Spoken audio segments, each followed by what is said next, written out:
Boom! A shot to the head, and the world stopped. One of the most beloved presidents in American history, John F. Kennedy, was just assassinated, in broad daylight, on live TV. But here's the truth nobody tells you. The official story? It's full of holes. And the real killers? They may never have faced justice. Today, we uncover who really killed JFK, and the theories you've never heard before. Before we dive deep, hit that subscribe button and turn on the bell icon. Your support pushes me to do more research, uncover hidden truths, and bring history's buried secrets to light. Let's keep digging together. John Fitzgerald Kennedy was born in 1917 in Brookline, Massachusetts. He was the second of 9 children in one of the wealthiest, most powerful Irish Catholic families in America.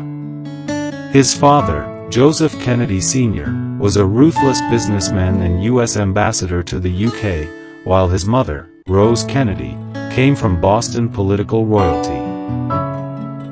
JFK suffered from health issues his entire life: scarlet fever, back problems, and later Addison's disease, which he kept secret even during his presidency. Despite that, he shined. He graduated from Harvard, served as a naval officer in World War II, and became a war hero when his PT boat was rammed by a Japanese destroyer. His older brother, Joe Jr., was killed in the war, putting the weight of the Kennedy legacy squarely on John's shoulders. JFK entered Congress in 1947, then the Senate. By 1960, at just 43 years old, he became the youngest elected president of the United States, and the first Catholic. And democracy is not perfect. But we have never had to put a wall up to keep our people in.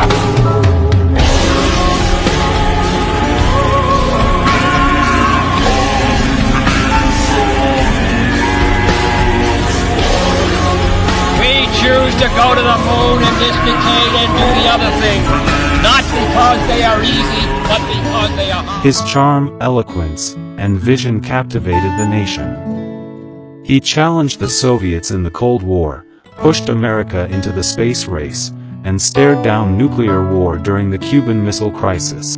The other problem Kennedy faced with Israel was the construction of the atomic reactor at Dimona. JFK was strongly against any proliferation of nuclear weaponry. He had been assured by Prime Minister David Ben-Gurion that Dimona was designed for peaceful uses of atomic energy.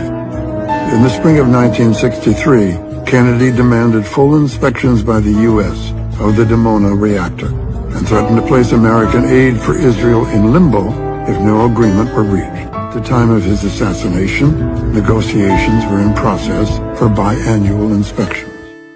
But he also made enemies. Inside the Pentagon. Inside the CIA, inside the mob. And maybe even, in his own government. November 22, 1963. Dallas, Texas. JFK is riding in an open-top limo with his wife, Jackie. At 12:30 p.m., gunshots ring out from Dealey Plaza. JFK is struck, once in the back, then fatally in the head. He slumps over. Jackie climbs onto the trunk in shock. Within 30 minutes, a man named Lee Harvey Oswald is arrested. 2 days later, he's shot dead, live on TV, by nightclub owner Jack Ruby.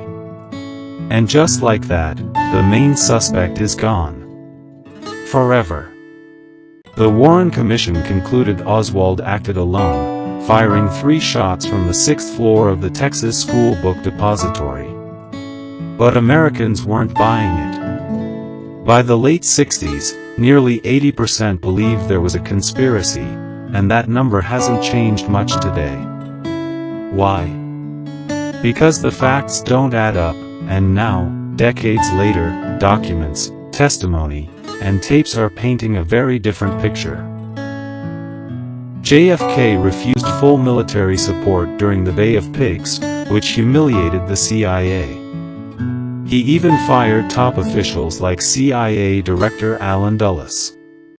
Later, Kennedy pushed back on plans to invade Cuba, while Oswald was seen visiting the Cuban and Soviet embassies in Mexico City just weeks before the assassination. Was the CIA using Oswald to spark conflict with Cuba?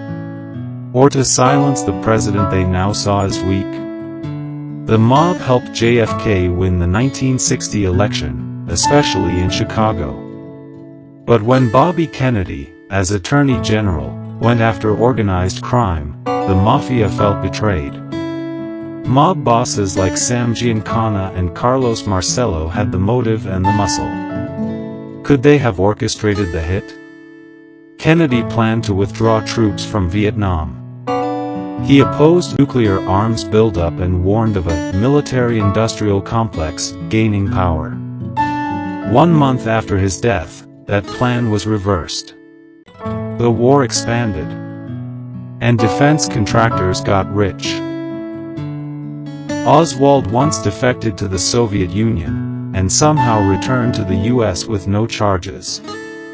He worked with both pro-Castro and anti-Castro groups.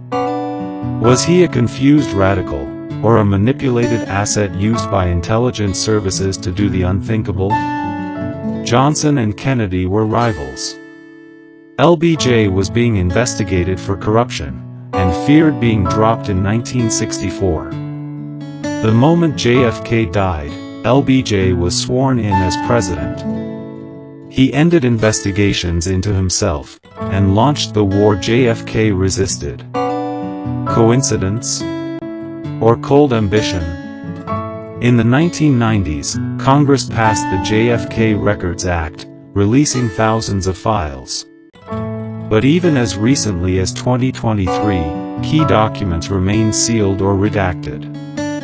Why would files still be hidden after 60 years, if the truth is so simple? JFK's family paid a heavy price. RFK was assassinated in 1968.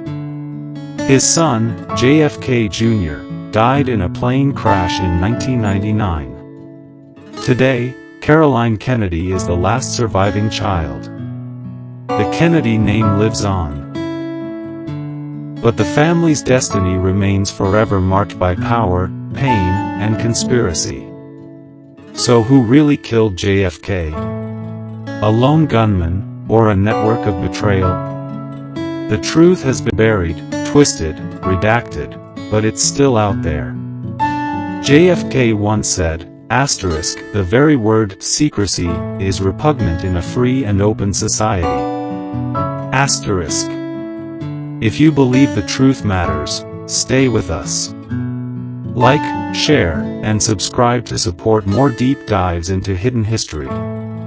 I'm committed to exposing what textbooks leave out, and your support makes it possible. Comment below, who do you believe really killed JFK? I'll be reading every theory. This is Historical Mysteries and Conspiracies, where truth meets history. See you in the next one.